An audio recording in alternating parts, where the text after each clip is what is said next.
O livro de Enoque foi considerado como um livro apócrifo não inspirado, dando a entender que todo o seu conteúdo pode ter sido uma grande fábula. Porém, estudiosos acadêmicos debatem até os dias de hoje se os fatos ocorridos no livro de Enoque são de total descredibilidade ou não. Um livro que gera polêmica até os dias de hoje. Foram achadas várias versões do livro, uma versão eslovênia, uma versão hebraica antiga, e alguns fragmentos do mesmo foram achados no manuscritos do Mar Morto. Com essas cópias encontradas em lugares diferentes, não seria plausível que o livro de Enoque pode conter algo importante para nós? Por que será que o livro de Enoque ficou fora do cânon? Muitos dizem que o livro de Enoque pode responder várias questões, como, por exemplo, o início da feitiçaria, misticismo e magia.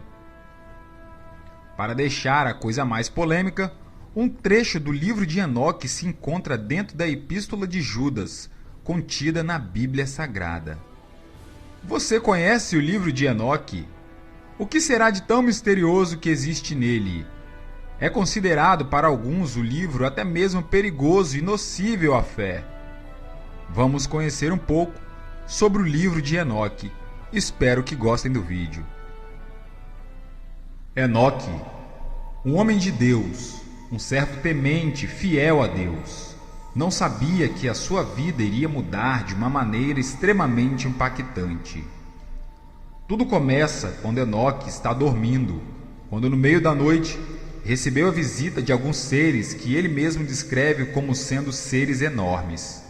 Eles trouxeram uma mensagem para Enoque, dizendo que era para Enoque dizer à sua família que ele partiria e não precisaria ter medo, pois ele iria até a presença do Senhor dos céus. Enoque avisou a sua família, subiu a bordo das nuvens e partiu para os céus. Em sua viagem, Enoque viu várias coisas. A primeira delas foi um lugar cheio de cristais e lindas estrelas e planeta debaixo dos seus pés. Enoque continua sua jornada até chegar a um lugar fantástico e lá viu muitas coisas. Esse lugar era o lugar onde habitava apenas os justos, aqueles que foram tementes ao Senhor. E este lugar era chamado de Primeiro Céu. Neste lindo lugar, Enoque viu um mar, que era maior do que todos os mares da terra. Os anjos os levaram para junto da ordem dos anciões. Chegando lá, Enoque viu 200 anjos voando, que trabalhavam para manter as atividades das estrelas e suas funções nos céus. Logo adiante, Enoque viu a grande urna do tesouro, onde os anjos mantêm os seus depósitos, onde guardavam todas as flores da terra, pura como orvalho. Enoque continua sua jornada, só que este lugar era totalmente diferente do que o primeiro. Enoque está atravessando o segundo céu. No segundo céu era um lugar de tormenta e desespero, um lugar desesperançoso, um lugar reservado para as pessoas que induziram as outras pessoas a cometerem pecado. Lá estavam aprisionados seres que aguardavam o grande julgamento. As pessoas ali choravam e gritavam a todo tempo, lugar de sofrimento infindável e desejo pela morte. Depois, o anjo leva Enoque para a banda do norte, onde ficava o terceiro céu, um lugar de densas trevas que angustiava as pessoas que estavam lá. Os raios de luzes que pairavam no lugar vinham de um rio de larvas ferventes e o fogo estava espalhado para todo lugar. Angústias, sedes, torturas mentais e físicas multiplicavam as dores daquele lugar. Neste lugar estava a pior legiões dos anjos caídos, que portavam armas terríveis que nenhuma mente humana seria capaz de imaginar. Então, Enoque foi levado ao quarto céu. Lá, ele viu revelações de futuros acontecimentos da humanidade. Lá ele viu como fora formada a terra, a lua e os astros. Viu que tudo era movido como um ciclo infindável. Lá ele viu 8 estrelas que seguiam o sol. Cada uma dessas estrelas controlava outras 1000 estrelas, totalizando 8.000 estrelas. Lá, Enoque viu 15 miríades de anjos, e ao anoitecer apareceram 1000 anjos. Olhando para o sol, Enoque viu a grande bola incandescente. Era seguida por gigantes, homens alados, e dentro de chamas solares surgiam 100 anjos. Voltando-se para o meio do céu, Enoque viu soldados armados que serviam ao Senhor. Enoque, então, é encaminhado até o 5º céu. Lá, ele viu soldados gigantes com aparência humana, todos sem expressão, com face de tristeza, devido à quebra de voto com Deus, quando foram até a terra tomar as mulheres e as engravidaram, dando origem aos gigantes, caso relatado em Gênesis no capítulo 6. Após isso, Enoque é levado ao 6º céu. Lá, ele viu um grupo de 7 anjos reluzentes, poderosos e gloriosos. Os seres eram iguais e faziam reverências ao movimento das estrelas. Esses seres eram os poderosos arcanjos, o que são mais poderosos do que todos os anjos. Lá também estavam os anjos responsáveis pelas estações do ano, pelos rios, pelos mares, pela vegetação. No 6º céu também havia um anjo que anotava o nome de todas as almas dos homens e todos os seus feitos. Estes mesmos seres levaram Enoque até o 7º céu e partiram. No 7º céu, Enoque viu legiões de grandes arcanjos, em grandes forças e muito poderosos, várias hierarquias angelicais, querubins e serafins diante do trono do Pai Celestial. Muito aterrorizado com tamanha grandeza, com medo por estar sozinho diante de seres poderosos, tremendo, Enoque cai e clamou misericórdia ao Pai. Então, Deus enviou o arcanjo Gabriel e o levantou como uma folha caída do chão. Ele mostrou de longe o trono de Deus. Gabriel, segurando na mão de Enoque, continuou levando Enoque até a presença do Deus Todo-Poderoso. Pelo caminho, ele avistou o 8º céu. Lá, Enoque viu que as estações ocorrem em contínua mudança. Lá também estavam os 12 signos do zodíaco, que ficavam acima do 7º céu. Enoque segue seu caminho passando pelo 9º céu. Lá estão localizadas as casas celestiais dos 12 signos do zodíaco. Gabriel consegue levar Enoque até o 10º céu, e o anjo Gabriel lhe mostra a face do Criador do universo. Chegando à presença de Deus, Enoque foi convidado a sentar ao seu lado esquerdo. Enoque volta à terra por 30 dias, com uma missão específica dada por Deus para levar uma mensagem aos homens. Auxiliado pelo arcanjo de sabedoria, Enoque recebe livros com escrita para propagar o desejo de Deus aos homens. Porém, Enoque é avisado que logo voltaria à presença do Pai Celestial.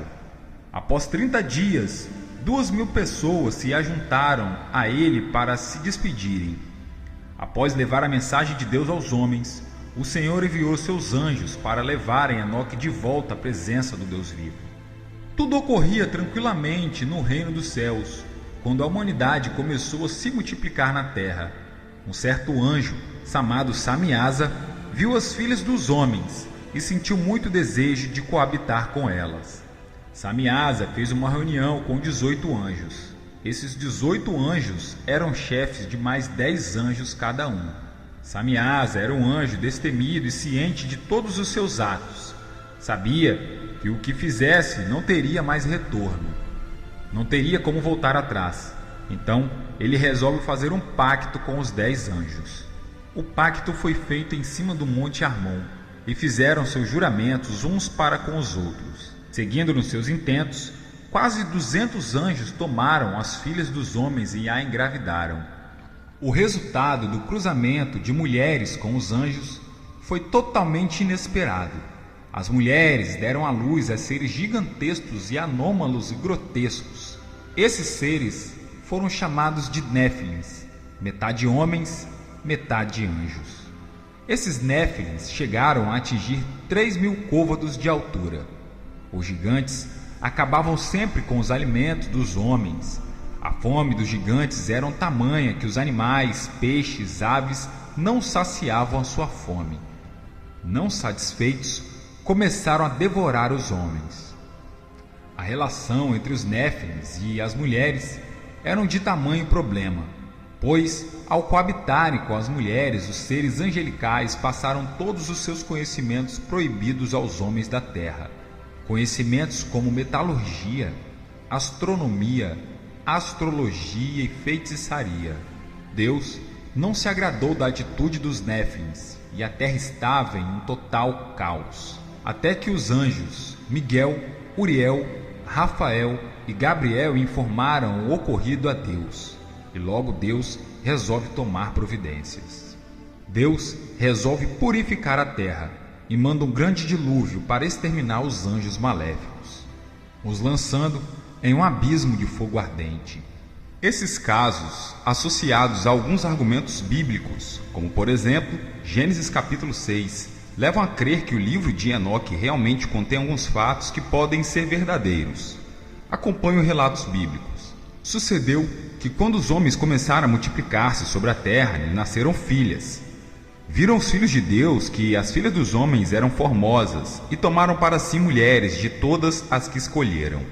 Então disse o Senhor: o meu espírito não permanecerá para sempre no homem, porquanto ele é carne, mas os seus dias serão 120 anos. Naqueles dias estavam os Néfilis na terra, e também, depois, quando os filhos de Deus conheceram as filhas dos homens, as quais lhe deram os filhos, esses Néfilins eram os valentes, homens de renome, que houve na antiguidade. A palavra Néfilim vem da raiz hebraica Nafal, que significa cair. Se a tradução fosse fiel ao texto original, no lugar de Néfilins estaria escrito cair, ou no sentido mais simples, os que caíram. Sobre essa questão, os exegetas bíblicos sugerem 3 alternativas. Primeiro, são os descendentes de Sete. Segundo, descendentes de Caim. Terceiro, anjos que teriam coabitado com as mulheres e dado origem a uma raça de seres gigantes. Biblicamente, poderia um anjo ter relações com mulher? Jesus deixou claro em Mateus capítulo 22, no verso 30, porque na ressurreição nem se casam, nem são dados em casamento, mas serão como os anjos do céu.